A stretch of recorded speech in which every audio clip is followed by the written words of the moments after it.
ICML খনি গেটের সামনে কর্মীদের বকেয়া বেতনের দাবিতে সিটু অনুমোদিত খাদান ঠিকাদার মজদুর সভা।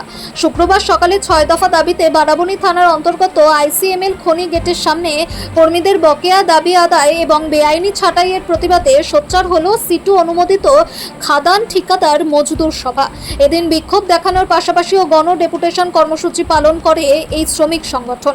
এদিন সকালে সরিষাতলি গ্রাম থেকে শতাধিক কর্মীদের নিয়ে একটি মিছিল বের হয়। মিছিলটি আইসিএমএল গেটের সামনে পৌঁছায়।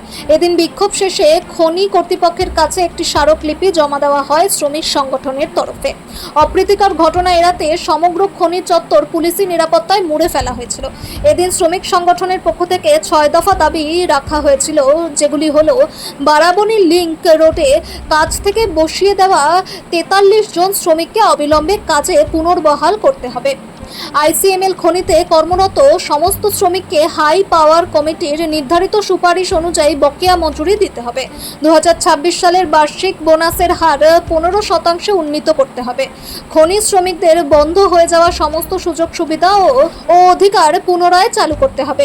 সমস্ত চুক্তিভিত্তিক ও স্থায়ী শ্রমিককে সামাজিক সুরক্ষার আওতায় আনতে হবে। সম্পূর্ণ বেআইনিভাবে শ্রমিক ছাঁটাইয়ের প্রক্রিয়া অবিলম্বে বন্ধ করতে হবে। এদিনের এই বিক্ষোভ কর্মসূচিতে উপস্থিত ছিলেন সিটু নেতৃত্ব। বক্তব্য রাখেন মনোজ দত্ত, কলিমুদ্দিন আনসারি, তপন দাস, তীর্থঙ্কর পাত্র, কার্তিক ঘোষ, রাজেশ চক্রবর্তী সহ সংগঠনের অন্যান্য মূল নেতৃবৃন্দ। সমাবেশে বক্তব্য রাখতে গিয়ে নেতৃবৃন্দ হুঁশিয়ারি দেন যে শ্রমিকদের এই সঙ্গত 6 দফা দাবি দ্রুত মেনে নেওয়া না হলে আগামী দিনে আন্দোলন আরও তীব্র হবে। কাজের মধ্যে যারা যুক্ত আছে তাদের বোনাসের টাকা কেটে নিয়েছে।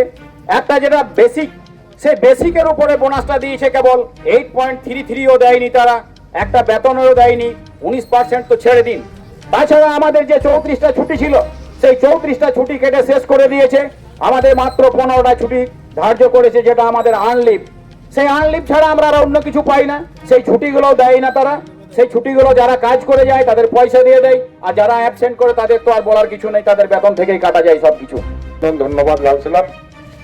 ঘটনা হচ্ছে যে আমরা ভেতরে গেছিলাম এবং কর্তৃপক্ষের সঙ্গে আমাদের বিভিন্ন বিষয় নিয়ে কথাবার্তা হয়েছে এবং কথাবার্তা বাদানুবাদ হয়েছে তাদের সঙ্গে। আমাদের যে প্রথম দাবি ছিল লিংক রোডের 43 জন শ্রমিকের বিষয়টা আমাদের প্রথম দাবি ছিল। তাদেরকে আমরা অন্তত এই প্রতিশ্রুতি আদায় করতে পেরেছি যে তাদের যারা ঊর্ধ্বতন কর্তৃপক্ষ আছে তাদের কাছে বিষয়টিকে তারা আবার পাঠাবেন বিবেচনা করার জন্য। এটা আমরা মনে করি যে আজকের এই যে ডেপুটেশন দিয়ে আসার পর আমাদের এটা একটা মানে পজিটিভ দিক। আমরা একটা জায়গাতে কর্তৃপক্ষকে দাঁড় করাতে পেরেছি। এতদিন ধরে তারা যেটা বলছিলেন যে চিনি না জানি না যেটা বলছিলেন, আজকে কিন্তু কর্তৃপক্ষের বক্তব্য হলো যে আমরা এই বিষয়টা আমাদের যে কলকাতা অফিস আছে সেখানে ঊর্ধ্বতন কর্তৃপক্ষের কাছে আমরা পাঠাবো। তার মানে এটা নয় যে কাল থেকে লিংক রোডের শ্রমিক যারা আছেন তাদের সমস্ত সুযোগ সুবিধা পাবেন বা জয়েন হবে তা নয়। লড়াইটা শুরু হলো, একটা জায়গায় দাঁড়াতে পেরেছি। দ্বিতীয় ছিল যে শ্রমিকদের যে মজুরি বিষয়টা, তাদের বারবার বক্তব্য ছিল যে মজুরি যারা আছে, ঠিকা শ্রমিক যারা আছেন, ঠিকা কর্তৃপক্ষ যারা আছেন তারা দেখেন। আমাদের বক্তব্য ছিল যে ঠিকা কর্তৃপক্ষকে আপনারা অ্যাপয়েন্ট করেছেন, ঠিকা কর্তৃপক্ষকে আপনারা নিয়ে এসছেন। তারা যদি আপনাদের কথা যদি না শুনে, প্রাপ্য মজুরি যদি না দেয়, সেটা দেখার দায়িত্ব আপনাদের। আপনারা প্রিন্সিপাল এমপ্লয়ার। এবং তাকে বলেছি যে 15 দিন 7 দিনের মধ্যে তিনি কথা দিয়েছেন আরেকটা আমাদেরকে নিয়ে তার বসতে রাজি হয়েছেন মিটিংয়ে। এটা আমরা মনে করি যে আমাদের একটা দাবি যা রেখেছিলাম সেটা শুনেছেন। 2026 সালের যে বোনাস, এই যে দুর্গাপূজার সময় যেটা হবে, আমরা 15% দাবি রেখেছি এবং আমরা বলেছি যে আমাদের সময় 19% বোনাসটা 8.33 হারে বোনাস এখন হয়েছে। কোথায় আলোচনা হয়েছিল?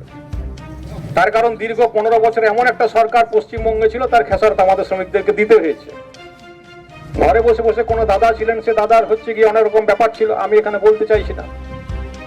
শ্রমিকদের 19% বোনাস এসে দাঁড়িয়ে গেছিল 8.33 হারে। প্রতিবাদ প্রতিরোধ আন্দোলন করতে গেলে সেখানে দাদার মাঠ জুটত। আজকে সেই দাদা মার খেয়ে হচ্ছে গিয়ে এলাকা ছেড়ে পালিয়েছেন। তো শ্রমিকদের সর্বনাশ করে দিয়ে গেছেন কর্তৃপক্ষের সঙ্গে হাত মিলিয়ে।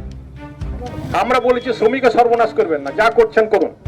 আমরা 15% আমরা বোনাসের দাবি করেছি এবং তার জন্য আমরা 2-1 দিনের মধ্যে আমাদের নেতৃত্ব আছেন তাদেরকে অনুরোধ করবো যে আমাদেরকে চিঠি দিয়ে দিতে, এখানে 15% বোনাস এবং বোনাসকে দেবেন না দেবেন তার জন্য শ্রমিক কর্তৃপক্ষকে অনুরোধ করেছি যে আপনাদেরকে ইউনিয়নকে নিয়ে বসতে হবে। আমরা একটা দাবি করবো, আপনার একটা বলে দেবেন 8.33 তো হতে পারে না। আমরা যারা ইসিএল এ কাজ করি সেখানেও তো আলোচনা হয় বোনাস কত হবে না হবে, আমার তো নেতৃত্ব আছেন, তারা তো জানেন। তাহলে এখানে কেন আলোচনা হবে না, আমি কত দিতে পারবো না পারবো? লাভজনক সংস্থা, লসে তো চলছে না। তো যাই হোক, এই বিষয়গুলো কথা হয়েছে তাদের সঙ্গে। এবং আমরা বলেছি যে আমরা 2011-তে আমাদের সরকার যখন হারে, তার আগে আমাদের তৎকালীন যিনি এমপি ছিলেন বংশগোপাল চৌধুরী, যিনি ছিলেন, তার সঙ্গে তার নেতৃত্বে এগ্রিমেন্ট হয়েছিল, তার কপি পর্যন্ত আমাদের আছে, যে ঠিকাদারের পরিবর্তন হলেও ঠিকা শ্রমিকের সুযোগ সুবিধার কোনো পরিবর্তন হবে না, তার কপি আমাদের কাছে আছে। সিএল ছুটি, হসপিটাল থেকে আরম্ভ করে সমস্ত সুযোগ সুবিধা আপনারা কেড়ে নিয়েছেন। এগুলো পুনরায় আপনাকে লাগু করতে হবে। বলেছি যদি কাগজ থাকে আমাদের দেবেন, আমরা ওই কাগজ আমাদের কাছে আছে। তাহলে সমস্ত বিষয়টাই দাঁড়ালো, যা আমাদের সঙ্গে এগ্রিমেন্ট ছিল সেই এগ্রিমেন্ট আপনাকে পালন করতে হবে। আগামী দিনে কোনো সিদ্ধান্ত নিতে গেলে ইউনিয়নের সঙ্গে কথা বলে সিদ্ধান্ত নিতে হবে। আর দ্বিতীয় হচ্ছে লিঙ্ক রোডের 43 শ্রমিকের যে বিষয় যা আছে সেটাকে আমরা তুলে ধরার জন্য বলেছি, আপনি ঊর্ধ্বতন কর্তৃপক্ষের কাছে পাঠান, তা রাজি হয়েছেন।